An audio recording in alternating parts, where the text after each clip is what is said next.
आज सफदरजंग हॉस्पिटल गई अपना रिपोर्ट लेने के लिए। आप लोग को पता है कि मैं अपना ब्लड सैंपल दे के आई थी और हाथ टूटा है। उसके लिए तो फिजियोथेरेपी डॉक्टर ने बोला था, लेकिन छोटी बेटी को अभी भी नहीं रह सकती है किसी के पास।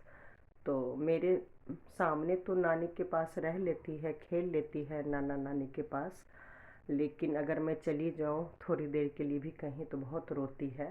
तो जिसके कारण मैं रेगुलर एडमिशन नहीं करवा पाई हूँ और उसके कारण घर में ही करती हूँ। तो आज मैं रिपोर्ट लेने गई और रिपोर्ट में क्या आया है वो मैं आप लोग के साथ डिस्कस करूँगी। जैसे कि मैं पहले ही आप लोग को कई वीडियो में बताती थी कि 3 साल पहले लगभग मेरा डिलीवरी हुआ था लॉकडाउन में, और उसके बाद मुझे धीरे धीरे काफ़ी प्रॉब्लम आई और मैं डॉक्टर के पास नहीं जा पा रही थी। कारण कुछ नहीं था।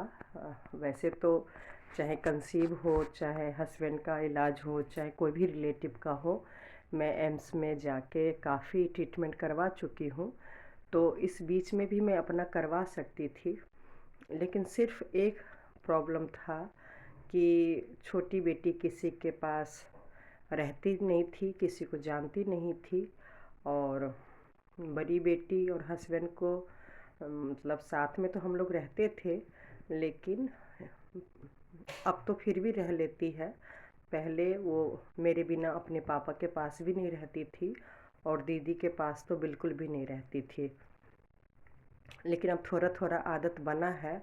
और जब मैं प्लास्टर करवाने गई हुई थी, हाथ जब अचानक टूट गया तो शायद भगवान ने ही इशारा दिया। मैं पहले भी बताई थी कि मेरे में विटामिन डी की और कैल्शियम वगैरह की बहुत ज़्यादा कमी थी, कंसीव के टाइम पे भी, उससे पहले भी। तो वो सब और भी ज़्यादा कम हो गया।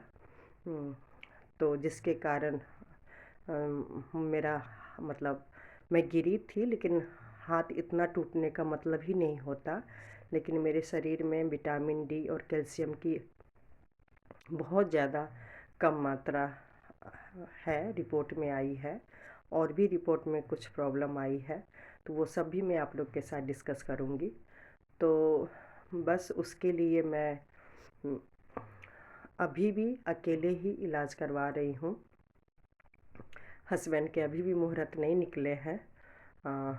उनका तो कहना था कि मुझे कोई प्रॉब्लम नहीं है।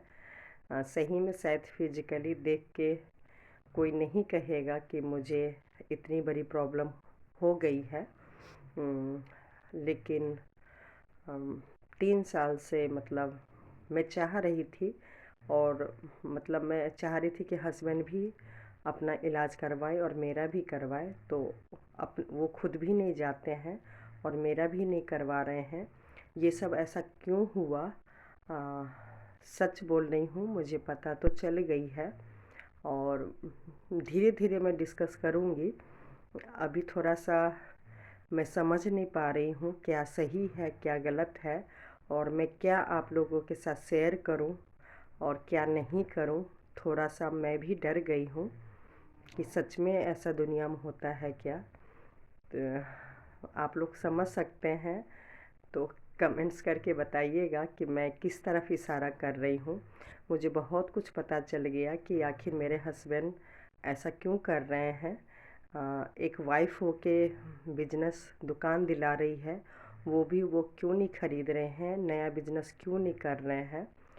जबकि मतलब पैसे की, शरीर की, हर चीज़ की प्रॉब्लम है और मैं बहुत ज़्यादा सपोर्ट करती हूँ और आगे भी करूँगी। लेकिन उनको ऐसा क्यों नहीं लग रहा है कि वो खुद भी बीमार है या उनकी वाइफ बीमार है, या दोनों बेटी का जितना केयर होना चाहिए खाने पीने में वो सब नहीं हो रहा है, लेकिन फिर भी उनको क्यों लग रहा है कि सब कुछ ठीक है, नॉर्मल है। ये सब हमें जानकारी मिली है कि आखिर क्या हो रहा है हमारे साथ। लेकिन इतना जल्दी मैं अभी फ़िलहाल आप लोग के साथ नहीं शेयर करूँगी, जब तक कि मुझे एक एक चीज़ पता ना चल जाए। कुछ तो मुझे पता चली है और धीरे धीरे मैं आप लोग के साथ ज़रूर शेयर करने की कोशिश करूँगी। और अभी रिपोर्ट म, मैं खुद ही लेने आई। जब हस्बैंड को पता चला कि मैं अपना इलाज स्टार्ट कर दी हूँ, तब बोले कि प्राइवेट में चले जाते या उधर मैं ले जाता। तो मैंने बोला हाथ टूटे हुए भी 4 महीने हो गए और प्रॉब्लम मुझे डिलीवरी के बाद से ही बहुत हो रही है। पहले भी मैं कई वीडियो में शेयर की हूँ कि एम्स के डॉक्टर मुझे कॉल करते थे कि आपको बहुत ही मेजर प्रॉब्लम डिलीवरी के टाइम पे भी था, लेकिन उस टाइम तो डिस्चार्ज कर दिए लॉकडाउन में, लेकिन आपको बीच में आना चाहिए था बच्चे को लेके। लेकिन पता नहीं मेरे हस्बैंड को क्या हुआ। मतलब कुछ दिन तो मैं मानती हूँ कि ऐसा बीमारी था कि उसमें एम्स जैसे जगह पे जाना सच में डर था, लेकिन बाद में वो पूरा दुनिया घूम रहे हैं। लेकिन हॉस्पिटल के नाम पे उनको खुद भी प्रॉब्लम है, वो भी अपना इलाज नहीं करा रहे हैं और मेरा भी बिल्कुल भी नहीं करवाए। तो मैंने अब शुरू कर दिया है। उसके बावजूद भी सोचिए बुरा लगा और मतलब कुछ बोले, लेकिन मैंने बोला अब कुछ नहीं हो सकता, मुझे तो अब अपना ट्रीटमेंट करवानी है और सभी का मतलब करवाना है। और एक जो नॉर्मल माँ एक वाइफ होना चाहिए, अब मैं वही करूँगी। पहले मैं खुद ठीक होंगी, उसके बाद ही हस्बैंड और बच्चे पे ध्यान दे पाऊँगी। तो ये सब मैं क्यों नहीं कर पा रही थी। कई लोग को लग रहा था कि मैं काम वाली शौक से रखी हूँ, लेकिन ऐसा कुछ नहीं है। और डॉक्टर के अकॉर्डिंग तो पता चला ही कि मुझे ज़्यादा प्रॉब्लम है रिपोर्ट में, और किसी और माध्यम से भी पता चला है कि मेरे लाइफ में, मेरे परिवार में बहुत ज़्यादा प्रॉब्लम है। तो वो सब मैं डिस्कस करूँगी। और बिना बोले ही मुझे बहुत कुछ पता चला है और मैंने रिपोर्ट भी नहीं दिखाई थी। और रिपोर्ट में मैं बता देती हूँ क्या आया। मैं ना एक्सरसाइज कर पाती हूँ और मम्मी के यहाँ पर हूँ, तो बस मेरा यही रूटीन है, बस अपना और बेटी का ध्यान देना और एक्सरसाइज करना, खाने पीने पे ध्यान देना। बाकी मम्मी कर लेती है और किसी और से काम करवा लेती है।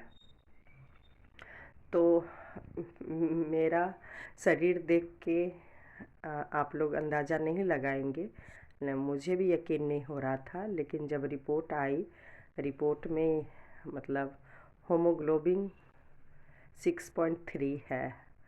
मतलब जब सुने तो नेट पे भी सर्च की और कहते हैं अगर 5 5.5 हो जाए तो ब्लड बिल्कुल पानी हो जाता है और धीरे धीरे मतलब इंसान ख़त्म। और भी ब्लड से रिलेटिव कुछ प्रॉब्लम आई है जो मैं आप लोग के साथ डिस्कस करूँगी।